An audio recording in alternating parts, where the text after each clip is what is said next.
Bonjour tout le monde, on se retrouve pour le J'ai un client numéro 4. Et comme je vous l'avais précisé dans le numéro 3, nous allons reparler de mon client restaurateur et viticulteur. Et il va illustrer aujourd'hui le propos suivant, comment on vous soutient des informations, comment on vous relance et comment on vous fait croire qu'on est là pour vous écouter et vous rendre service. C'est faux en fait. Donc, mon client, viticulteur et restaurateur, reçoit la nouvelle conseillère commerciale de Groupama. Il y a beaucoup de turnover, ça change souvent. Elle reprend le portefeuille. Le prétexte, c'est une, de faire connaissance, deux, de faire le point sur le contrat d'un hangar agricole. Et donc, cette jeune fille arrive. Je me place à ses côtés parce que j'aime bien regarder les masques informatiques, tout simplement parce que j'ai travaillé dans une filiale de Groupama, donc je connais par cœur leur déroulé et je sais à quoi correspondent les masques.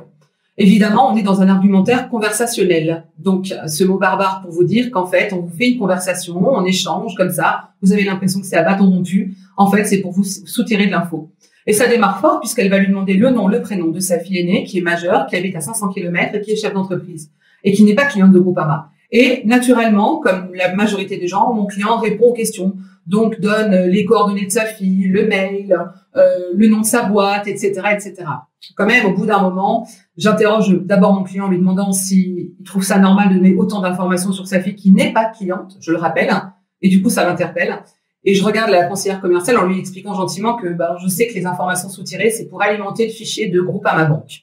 Voilà, cet exemple que j'ai vécu, puisque tout ce que je vous raconte dans les G1 clients, c'est du vécu, c'est juste pour vous dire d'être un peu vigilant et que vous vous rendez pas forcément compte et que c'est pour ça qu'aussi, il faut être bien accompagné. Allez, à très vite pour le numéro 5.